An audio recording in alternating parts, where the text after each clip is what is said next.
3 milliers d'élèves ont envahi l'avenue du colonel Chandon devant le camp de la transportation le temps du défilé de carnaval. Les petits carnavaliers parcourent les grandes avenues de la ville au son d'un vidé. Des couleurs, de la gaieté, certains n'ont pas manqué d'originalité. Les élèves sont fiers de leurs costumes conçus depuis de nombreuses semaines avec leurs professeurs et la complicité des parents.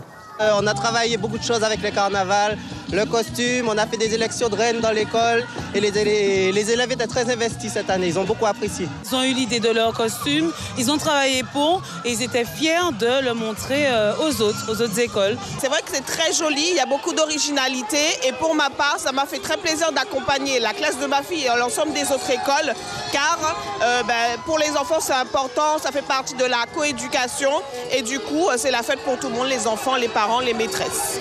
Dernière étape du trajet, le stade B. L'ambiance monte d'un cran.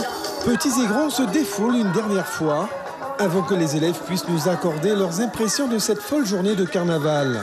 C'était super génial, c'était bien. C'était cool, il y avait de la musique. Il y avait beaucoup de choses. C'était très bien. Cool, c'était bien. C'était très bien. Si la fête semble réussie pour ces écoliers, c'est également un pari réussi pour les organisateurs de la manifestation qui ont placé l'événement sous le signe des 70 ans de la commune. C'était un pari, c'était surtout une volonté de Madame le maire pour les 70 ans de la ville qui remettent un peu la parade des enfants au goût du jour, les sensibiliser sur le carnaval et ça fait partie de nos traditions, de notre patrimoine. Donc il faut leur inculquer ça assez rapidement.